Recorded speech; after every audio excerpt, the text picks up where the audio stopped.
거룩하신 하나님 아버지, 오늘도 시간과 건강을 허락해 주시고 아버지의 뜻을 잘 깨닫고 증거할 수 있도록 허락하시니 참으로 감사합니다.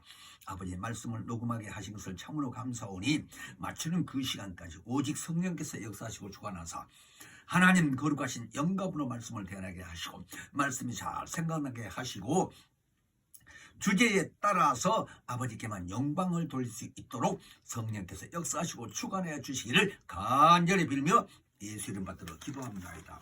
아멘. 하나님 말씀은 오늘은 마태복음 25장 41절 말씀을 상고해 드리겠습니다. 왼편에 있는 자들에게 이르시되 저주받은 자들아, 나를 떠나 마귀와 그의 사자들을 이해하여 예비된 영영한 불에 들어가라. 아멘. 이렇게 41절 한 절 말씀을 상고했습니다. 이 말씀을 통해서 저주받은 자들의 영이라는 주제로서 말씀을 전해드리겠습니다. 이 마귀론 강의가 참으로 우리에게는 신앙생활 하는 데는 중요합니다. 잘 듣고 깨달아서요, 주님의 섭리 가운데서 우리가 예수 이름으로 정말 승리할 수 있도록 원수 마귀 계기에 능히 이기며 승리할 수 있도록 하는 마음 자세로 듣고 정말 남은 육체의 기간 동안 우리 모두가 다 진리의 말씀으로만 보존되며 하나님 뜻대로만 쓰임받는 우리 신앙생활이 다 되어야 하실 것입니다.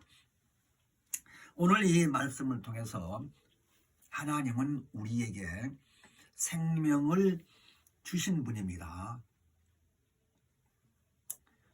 사람이 살아있는 입장에서 생각했을 때에 살고 있는데 무슨 생명이 필요하냐, 무슨 생명이 또 있느냐, 그 생명이 뭐냐, 여러 각도로 생각해 볼 수가 있겠지만 우리 인간은 다 똑같은 마음이에요. 누구를 막론하고 애국 사람이나 한국 사람이나 막론하고요. 다 사람은 살기를 원하고 죽기 두려워하지 않는 사람이 어디 있겠습니까? 그러나 하나님은 지금 말씀드린 대로요, 우리 인류에게 생명을 공급해 주시는 분이십니다. 그 생명이라고 한다면 우리는 성경적으로 얘기를 안 할 수가 없고, 성경이 아니면 하나님은 우리에게 생명을 주시는 그 방법이 무엇인지, 그 깊이가 무슨 뜻인지를 깨닫지도 못할 뿐만 아니라 감히 그런 말을 사용할 수도 없어요. 그래서 성경에서 기록된 말씀을 보면요, 영생이라는 단어가 있습니다. 영생. 그 영자가 영이라는 영이란 의미가 아니고요, 길영이라는 거예요. 한문으로 길다 이거예요. 생명이 길다, 목숨이 길다, 오래 살았다, 장수하셨다, 이런 얘기죠. 참 재밌어요, 어떻게 보면. 그래서 예수 믿는 자들에게는 영생한다는 말이야. 영원히 산다 이거예요. 영원히 산다. 죽지 아니하고 영원히 산다니까 더군다나 또 죽지 않는 단어라는 그 말을 거기다 포함하니까요, 더 어렵고 더 이해가 어려워서 믿지를 않고 이해하지는 않습니다.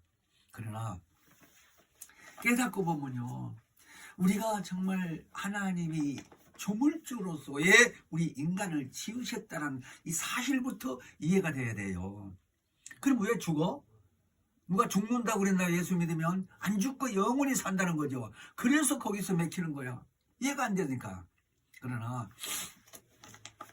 수없이 들어도요, 본인에게 깨달아져야 그 깨달아진 말씀이 자기 생명이요, 그 생명의 말씀이 자기 안에 있을 때 비로소 자기 입을 사용해서 말씀을 증가할 수 있도록 성령이 역사하신다, 이런 얘기니까요.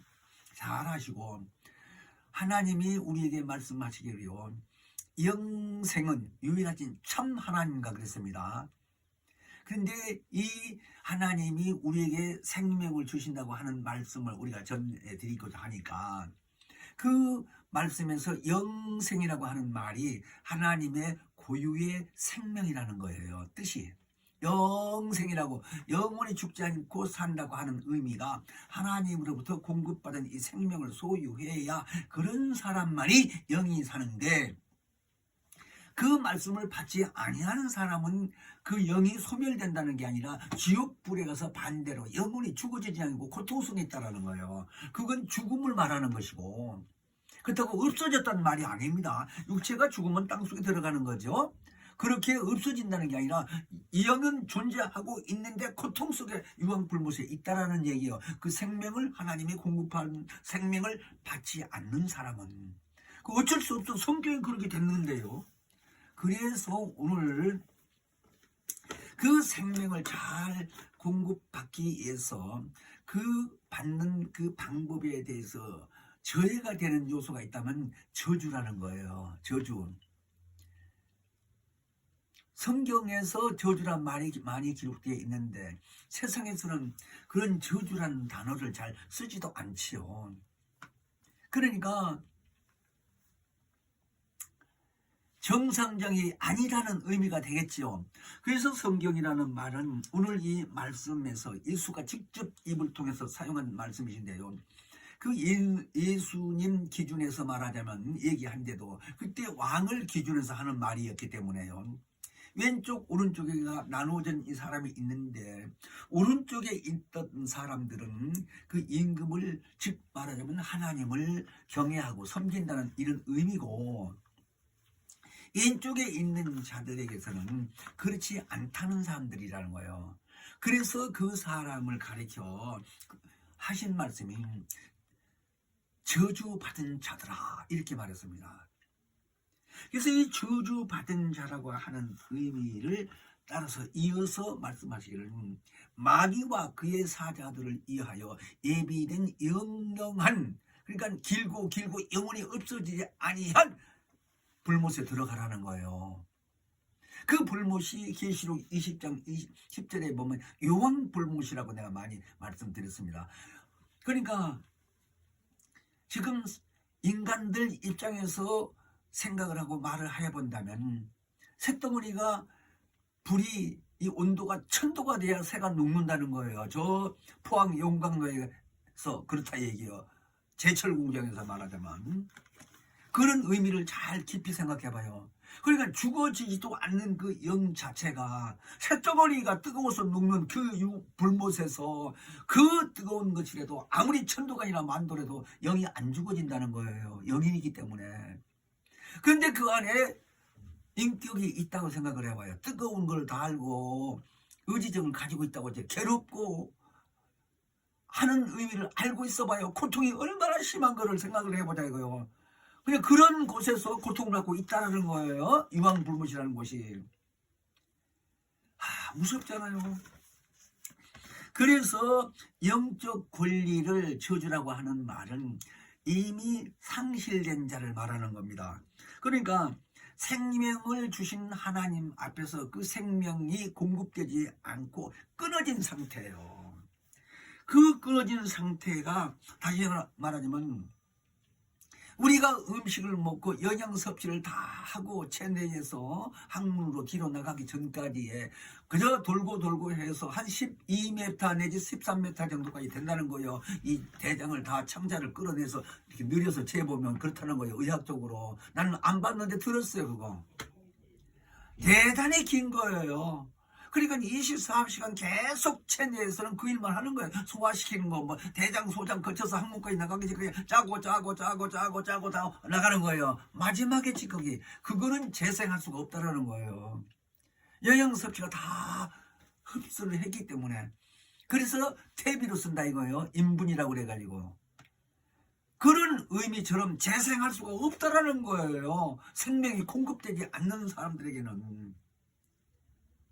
근데 생명이 육체에 있는 동안에 예수를 믿고 예수 공로를 인정하는 자들에게는 하나님께서 영생을 주시고 그 생명을 주시는데 그 생명을 소유한 사람에게는 육체는 죽었어도 그 속에 있었던 영혼 자체를 다시 살린다는 거예요. 이것이 부활이라고 하는 거예요. 예수님 부활하신 것처럼 이렇게 부활하신 그 존재가 하늘나라에 가서 영생을 한다는데 이게 믿어지지 않기 때문에 답답한 거예요. 알고 설명을 하는 사람들은 힘쓰고 하는데 듣는 사람들은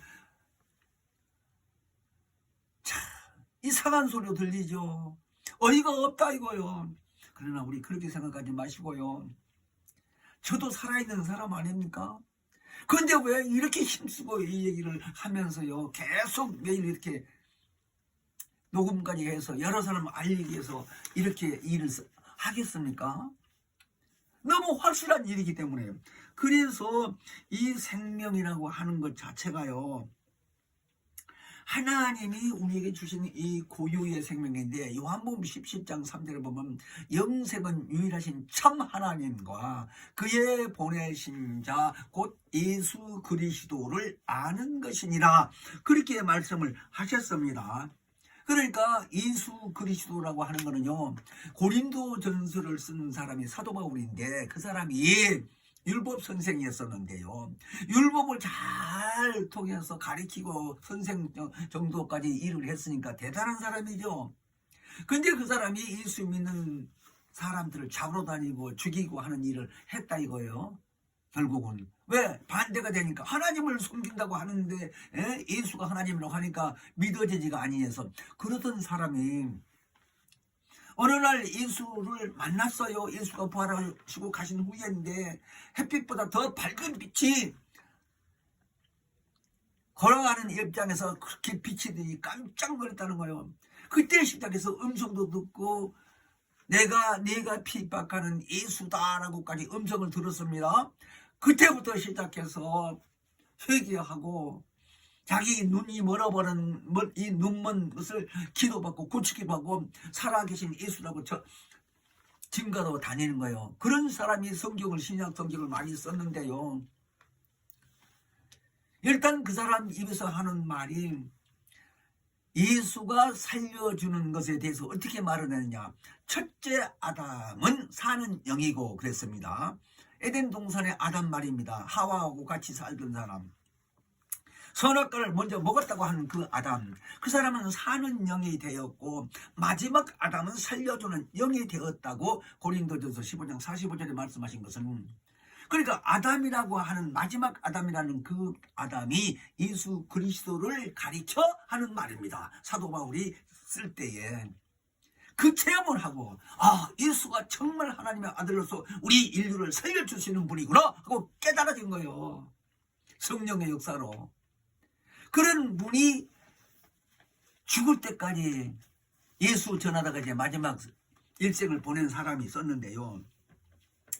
이런 사람일 뿐만 아니라 저 모세는 창세기서부터 신명기까지 오경을 썼다는 거예요. 그래서 모세 오경, 모교세 오경 그러는데 창출, 레미, 신명까지. 근데 신명기 28장 쭉 15절 이하에 보면은요. 뭐라고 써놨는거니 네가 만일 하나님의 말씀을 순종치 아니하여 내가 오늘날 네게 명하는 모든 명령과 규례를 지켜 행하지 아니하면 이 모든 저주가 네게 임하고 네가 성읍에서도 저주를 받고 들에서도 저주를 받고 떡반죽 그릇도 저주를 받고 토지의 소산물도 저주를 받고 네 우양의 새끼까지 다 저주 받는다고 말을 하면서 내가 들어가도 저주받고 나와도 저주받고 그러니까 말끝마다 모든 것이 사는 이 생활 속에서 모든 행하는 것들이 들에 가도 내 모든 곡식이 다 저주받고 양을 기르고 또 소를 기르는 그 모든 짐승의 새끼들도 저주받고 한다는 식으로 들어가도 저주 나가도 저주 그러니까 모든 것이 안 된다는 거예요. 곡식이 심어놨으면 꽃이 피고 열매를 맺고 그 수확을 거둬야 농부가 살 거 아니겠습니까? 근데 곡식 심어놓은 게 전부가 다 쭉쟁이가 나온다면 뭘 먹고 살겠어요? 살 수가 없지. 그런 게 저주요. 잘 돼야 되는데 사람이 태어났으면 건강한 몸으로 살아야 되는데 자꾸 우환이 나오고 이렇게 되게 되면 살 수 있겠습니까? 우환이 도둑이라고 그랬잖아요. 옛날 말씀에. 그런 것처럼 성경에 이미 신명기 28장 쭉 15절 이해해 보면 그렇게 말씀을 하신 의미를 우리는 잘 이해를 해야 됩니다. 그래서 예수님이 이 땅에 계시면서 하는 말씀이 우리는 잘 참고로 알아야 돼요. 마태복음 13장 25절 이하를 쭉 보면요, 제자들이 하루는 물었습니다. 선생님, 어째 곡식을 심어놨는데 가라지가 나옵니까? 하고 물었어요. 그러니까 이 예수님 대답이 참 우린 깊이 잘 들어야 돼요. 왜 그러느냐? 밤에 그 일꾼들이 자고 있었을 때에 나쁜 사람이 와서 뿌렸는데 그 나쁜 뿌리였다고 하는 사람들이 곧 마귀라고 하는 거예요. 마귀가 와서 뿌렸다고 결론이 그랬습니다. 그러니까 거기까지만 말씀을 봐도요, 지금 예수 믿고 신앙생활을 한다고 하더라도 많은 사람들이 신앙이 잘못된 사람들이 있다고 지적을 하고 있지 않습니까? 세상에서도요. 법의 말씀도 안 들어요. 요즘 같은 시대도 봐요.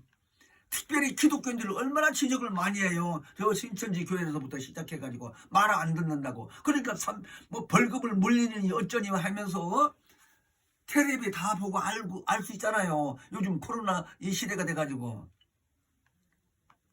그러니까 우리는 하나님을 섬기되 육체의 기간 동안에 그 나라의 법을 절대로 지켜야 되는 겁니다. 그럼 예수 믿지 말라 한다면 그건 반대해야지요. 그러나 정부에서 법적으로 우리가 잘못된 일은요, 법적으로 하지 말라고 제재하면요, 들어야 돼요. 세금 내라면 세금 내야 돼요. 이 땅에 살고 있으니까. 그런 거 아니에요? 나 하나님 믿으니까 세금 안 내. 그럼 어디서 밥 먹고 살고 있어 지금? 이 땅에서 거주하고 있는데. 그래서 윤리 도덕을 벗어나면 안 돼요. 그런 의미로서 이제 밤에 와서 마귀가 뿌렸는데 그거는 거짓 선지자들이 한 짓을 일컬어 예수님이 말한 겁니다. 그러면서 하는 말이 그 13장 쭉 읽어보면 41절에 가서는요, 그런 자들을 가리켜 예수님이 불법을 행한 자라고 그랬습니다. 불법을 행한 자.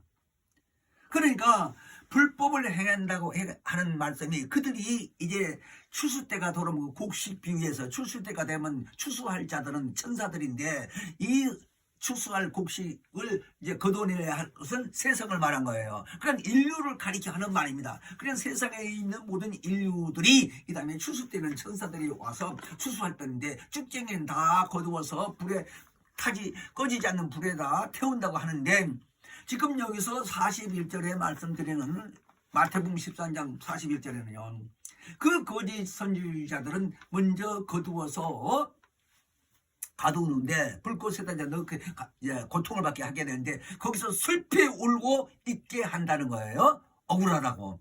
그래 지금 말하자면 거짓 선지자들은 예수를 잘못 가리키는 사람들 말한 겁니다. 그래 잘못 가리킨 게 왜 그러냐? 마귀 계기를 받아서 그런다 하는 말이에요 지금. 그러니까 마귀가 전 세상 인류의 임금 노릇을 하고 있습니다. 왜? 사망의 세력을 잡았다고 말씀드렸지요. 그래서 그와 그 사자인 모든 천사들이 이 세상에는 얼마나 많은지 우리가 알 수는 없지만 그가 지배한 이하에서 이 악한 영들이 믿는 자들을 넘어뜨려야, 쓰러뜨려야 저들이 승리할 거 아니겠습니까? 그래서 거짓 선지자들에게 자꾸 유혹을 하는 거예요. 근데 거짓 선지자들은 자기가 유혹받고 자기 마음에서 생각이 나니까 그게 옳다고 그렇게 따라가는 겁니다.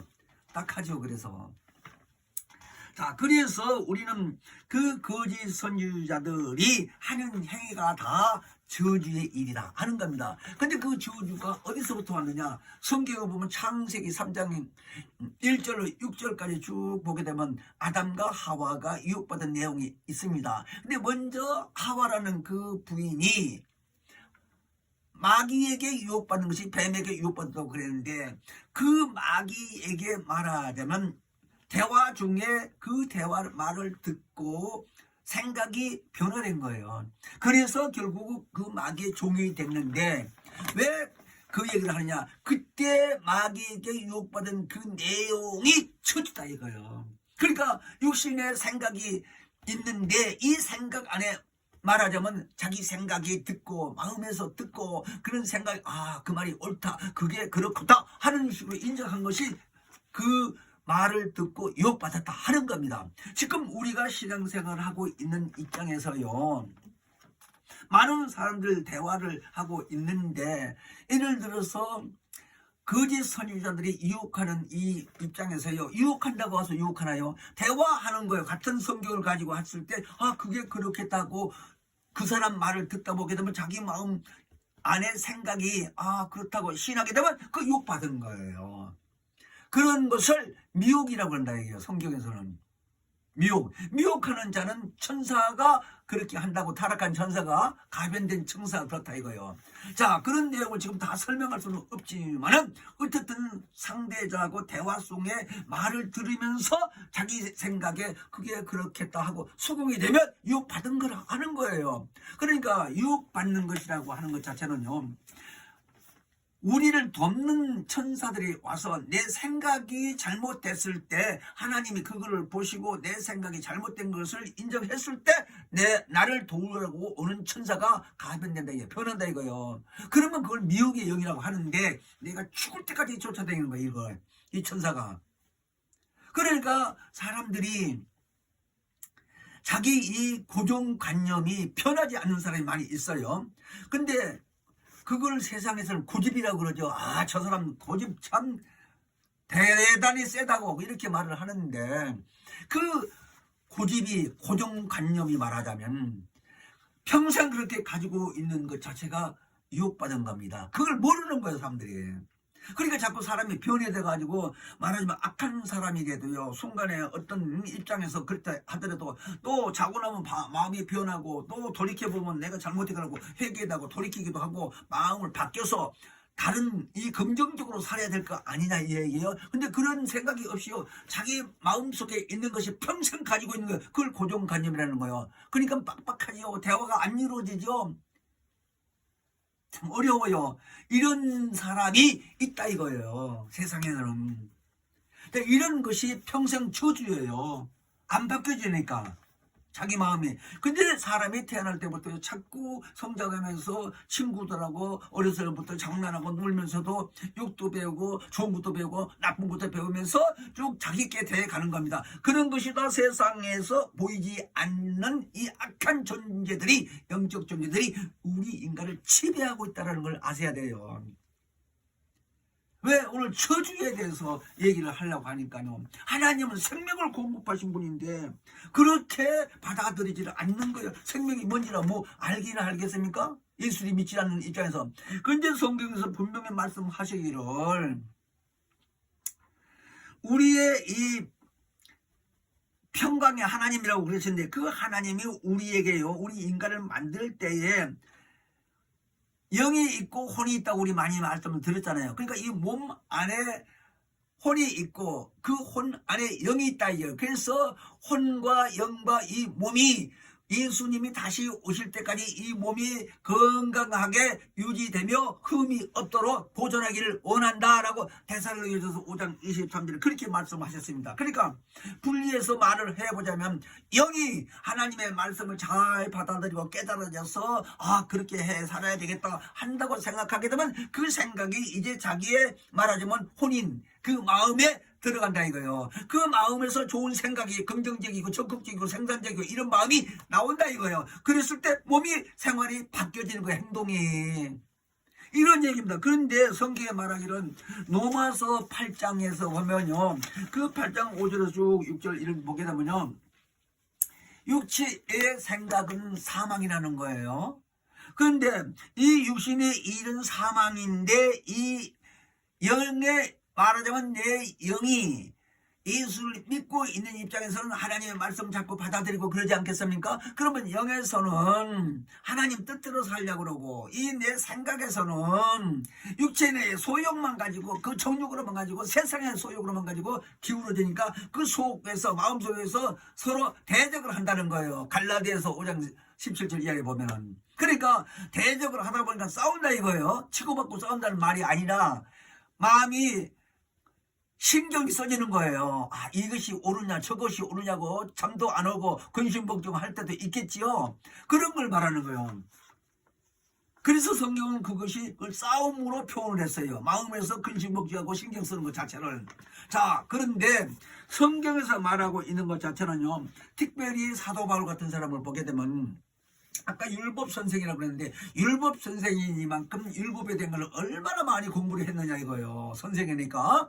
자, 그런 사람이 돌이켜서 하는 말이 깨달아지기를 율법을 하나님이 안 주셨다면 내가 죄를 깨닫지 못했다고 로마서 7장 7절의 말씀을 분명히 이렇게 기록됐습니다. 그러니까 율법 주신 목적을 하나님이 왜 주셨느냐 하는 거를 깨닫기 위해서 주셨다고 그 사람이 시인을 한 거예요. 이스라엘 민족이 쭉 몇백 년 동안 모세 이후로 예수 올 때까지 율법, 지금도 지금 율법 시대로 있는 사람들 그저 있으니까 그 사람들을 못 깨닫고 고정관념 그냥 있다 이거예요. 그 율법 아래에서. 근데 사도 바울이 율법 선생이라고 그랬잖아요. 그런 사람이 예수 믿고 돌아서서 깨닫고 나서 하는 말이 하나님께서 율법을 주신 목적이 뭐냐?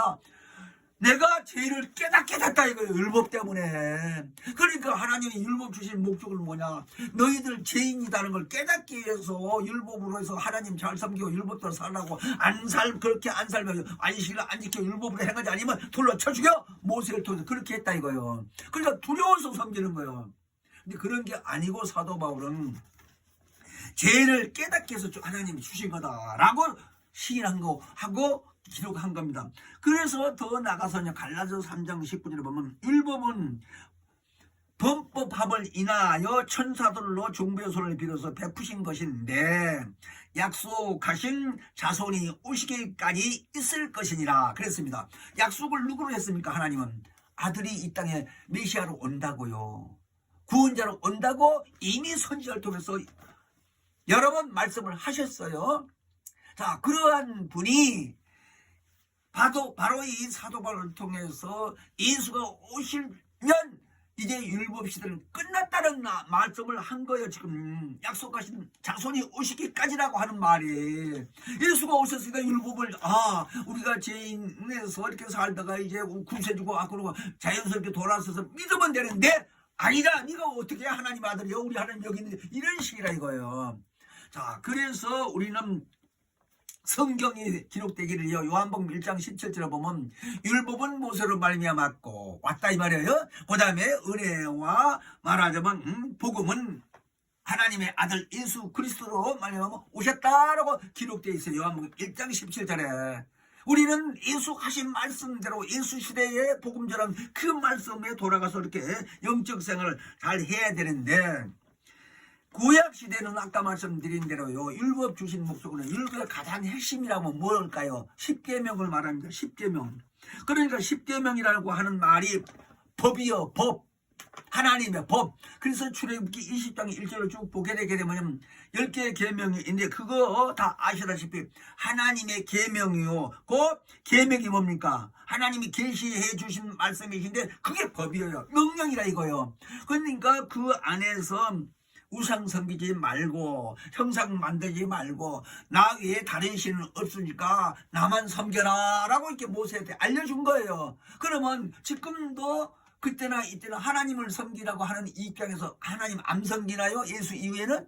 더 잘 섬겨요. 예수를 하니까. 예수가 하나님 품에 계시던 하나님의 아들로 왔다는 의미를 알고 우리 죄를 대신했다는 걸 아는 사람들은요 구약 율법 시대 사람들보다 더 잘 섬긴다니까요. 진리 안에서 자유하면서. 자, 그래서 우리는 이 갈라디아서 쓰는 아까 사도 바울 얘기를 많이 했는데요. 갈라디아서 3장 10절에 보면 무릇 율법 행위에서 속한 자들은 저주 아래 있나니 이렇게 말했습니다.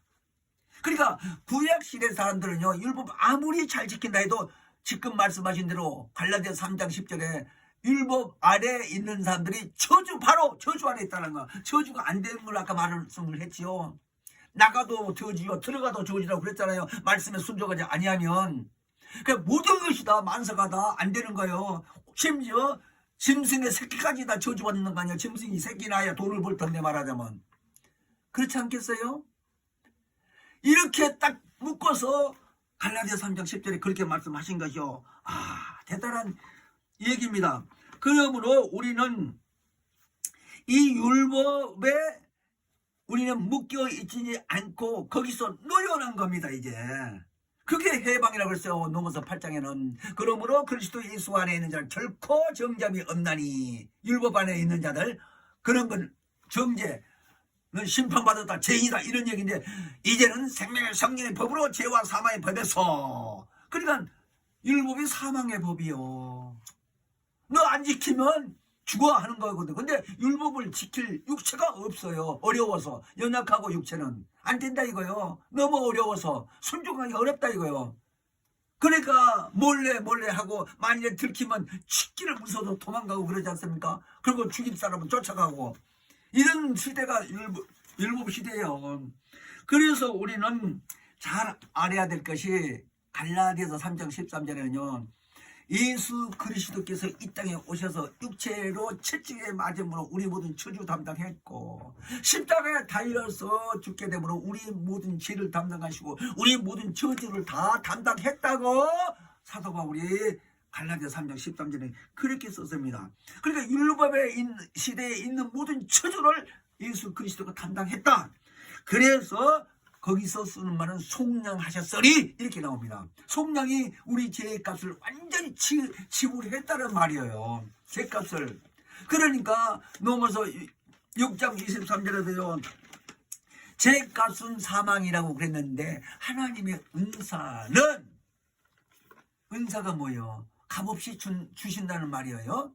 그러니까 하나님은 우리에게 값없이 살려주는 그 방법은 그 말이에요. 그런데 예수 그리스도 안에 있다라고 얘기를 한 겁니다. 그러니까 죄값은 분명히 너희는 사망이다, 죽는다. 근데 죽는다는 것을 율법에서 알려주는데, 그 죽게 된 것을 예수가 와서 당신이 책임져서 죽었다 이거예요. 그래서 하나님의 은사는 예수 그리스도에 있는 영생이라고 한 거예요. 하나님의 생명을 받으면 영생할 수 있다고 아까 제가 말씀드린 것처럼, 예수를 믿고 예수의 입에서 나오는 말씀뿐만 아니라 그가 와서 피 흘리시고 물 다 쏟고 이렇게 해서 숨져서 죽었는데 우리 저주를 담당한 것이다, 죄값을 다 지불한 것이다 하는 거예요. 근데 죽기 전에 그 입에서 나오던 모든 말씀은 한마디로 하나님의 품에서 나온 말씀이에요. 그 말씀이 우리에게 생명이라는 거예요. 그래서 요한복음 6장 63절에 살리는 것은 영이니 육은 무익하니라. 내가 너희에게 이런 말이 영이요 생명이라 라고 하셨어요. 대답을 한 베드로는 쭉 보면요, 68절에는 내가 영생의 말씀이 계시매 누게로 가오리까 하고 대답을 했습니다. 안 간다 이거. 예수 겉을 안 떠나겠다는 거예요. 그렇게까지 고백한 사도 베드로가 그랬습니다. 그런 것처럼 우리는 베드로도 다 죽고 이제 없고, 예수도 죽으시고 부활해서 성천을 하시고 지금 없고, 성령 시대라고 그랬어요. 지금 사는 시대는. 자, 그런데 이 시대에 성령 충만해서 기도 많이 하고 진리의 말씀을 잘 배우고 깨닫게 해주신 분이 성령이니까, 성경의 말씀을 잘 듣고 열심히 배우고 깨달아지면 성령의 역사로서요 얼마든지 충만하고 담대고 건강하고요 생명이 충만한 것을 자기 자신이 느낄 수 있지 않느냐는 겁니다. 그러니까 저주가 오지를 말해야 되네요. 그러니까 그 저주가 뭐냐, 살아 있었을 때에 예수하고 반대되는 것이 저주입니다. 쉽게 말해서 예수 안 믿는 게 저주받았다 이 말이요. 뭐 있어야 믿지, 뭐 보여야 믿지 이렇게 생각하지 말고요. 성경을 통해서 말씀 들은 것이 보고 믿는 거나 똑같은 거라 이 얘기예요. 그 마음을 하나님이 안에서 우리에게 제산 받게 됐다는 사실을 알려주기 위해서 성령이 오셔서 우리를 인쳐주셨다는 겁니다. 그래서 성령이 내 안에 계시다는 걸 성령 받아보면 확실해요. 더 가르쳐주고 누구보다 더 확실하게 알려주신 분이 성령이 내 안에 들어와서 알게 된다 하는 얘기를 하는 겁니다. 자, 그래서 그 이름으로, 예수 이름으로 오신 성령이 그 이름을 우리로 사용하라는 겁니다. 그래서 믿지 아니하고 살던 사람들이 저주받고 사는 거예요. 그 증거는 마태복음 8장에 있습니다. 왜? 그 마태복음 8장에 있는 걸 저 창세기 3장에 보게 되면 아까 하와가 저주받았다고 그랬어요. 하와하고 아담하고 두 부부지간에 살면서 아들, 딸을 낳고 자녀를 살면서 오늘날 세계의 인류가 번성했다는 걸 잘 알고 계시죠? 그러니까 아담, 하와의 후손이야 우리가. 그러니까 그 저주가 계속 내려오는 겁니다. 그러니까 우리 거기까지 가기 전에요. 우리 조상들, 우리 아버지가 50세 돌아가셨어. 나이 젊어서 돌아가셨죠. 나 13살 먹었어. 초등학교 4학년 때. 왜 내가 그 일 얘기하느냐. 3일 딱 아파서 돌아가셨어요. 화장실에서 넘어져서. 그런데 3일 만에 병원에 갈 새가 어디 있어요. 3일 동안에 잡수지도 못하고 일어나지 못하고, 그때는 병원도 드물고 차로 없고 자가용 어디 있어. 그때는 버스도 드문데 추록 타고 다니고 그런 편인데. 그래서 3일 만에 돌아가셨는데 내가 왜 그 얘기를 하느냐. 우리 아버지가 꿈에만 보이면 난 죽게 아픈 거예요. 아니 근데 내가 제사까지 지내주고 이렇게 하는데 왜 잘 살기를 못할 망정 나를 이렇게 아프게 하느냐고 원망도 많이 했는데 해당되나요 그게? 그렇게 살면서 이제 결혼하고 직장도 되고 하면서도 계속 그렇게 살다가 예수 믿고 나서 성락교회 와서 이 얘기를 배워가지고요. 야, 기도 한 번 하고 와서 그 해결한 후에는요. 오늘에 이르기까지 누구한테서요 기도 받고 귀신 좀 쫓아주십시오, 안수 좀 했다 이런 말 안 해봤어요. 나 혼자 해결하지. 들어오지도 않고요. 왜? 무서워서 들어올 수가 있나 그놈들이, 저주받은 영들이. 그러니까 믿지 아니하고 살던 사람들이 저주받은 거예요. 그 저주받은 그 몸은 죽어서 땅으로 갔는데 그 책임은 누가 지느냐. 그 몸속에 안에 있는 영혼이 진다 이 말입니다. 그래서 그 값을 받는 것이 지옥불에 가는 거예요. 뜨거운 유황불에.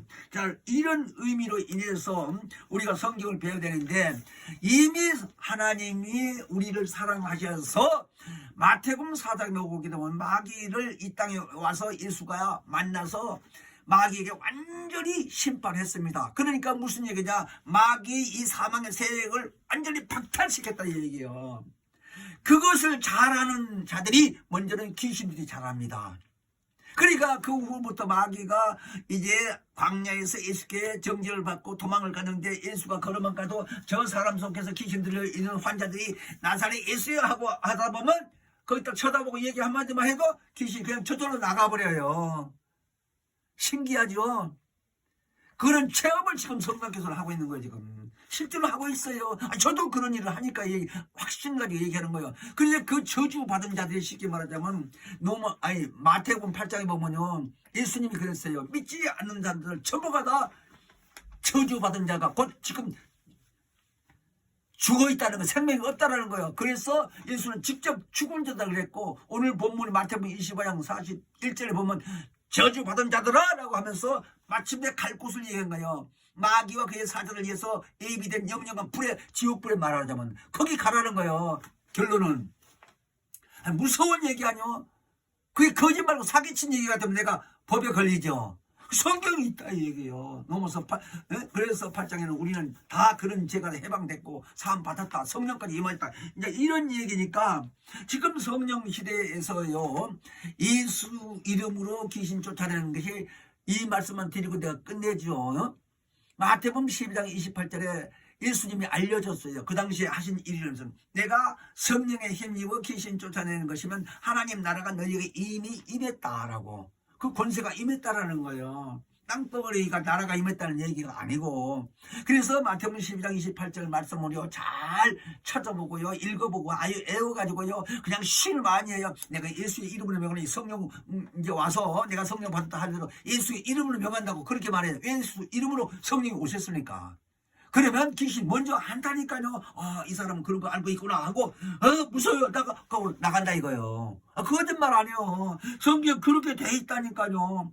그래서 우리는 이 생각 속에서 자기 마음이 이 마음이고 생각이고 그놈이 그놈 같은데요. 마음에서 생각이 나오는 거예요. 마음 안에 영이 있고요. 그래서 진리의 말씀을 받아들면 그 영에서 받아들여가지고 마음에 말하자면 전달해서 마음에서 좋은 긍정적인 생각이 나왔을 때 예수의 이름을 사용하게 된다. 이런 얘기예요. 그러니까 그런 쪽으로 살면서 하나님의 말씀 계명을 잘 순종하면서 살면 능력 있는 삶을 살되 저주에서 떠나서 진리 안에서 생명으로만 보존되는 삶을 산다 하는 겁니다. 이 시간 우리 예수의 크게 한번 부르고 정말 그 크신 하나님의 사랑을 생각해 가면서 기도하겠습니다. 예수여, 참으로 하나님 그 크신 사랑을 어찌 말로 다 표현할 수가 있겠습니까? 우리가 저주로 말미암아 죽었던 우리 육체에서나 하나님의 그 크신 사랑으로 말미암아 예수 공로를 믿고 생명의 길로 인도받게 하시고 성령을 보내주셔서 능력 있는 삶을 살게 하시되 저주받은 더러운 귀신을 능히 대적하며 이기며 쫓아내며 건강한 몸으로 지속되게 하는 삶을 살게 하여 주시니 참으로 감사하고 예수 이름 받들어 기도합나이다. 아멘. 하늘에 계신 우리 아버지여, 이름이 거룩히 여김을 받으시며 나라 임하옵시며 뜻이 하늘에서 이룬 것 같이 땅에서도 이루어지이다. 오늘날 우리에게 일용할 양식을 주옵시고 우리가 우리에게 죄 지은 자를 사하여 준 것 같이 우리의 죄를 사하여 주옵시고 우리를 시험에 들게 하지 마옵시고 다만 악에서 구하옵소서. 나라와 권세와 영광이 아버지께 영원히 있사옵나이다. 아멘.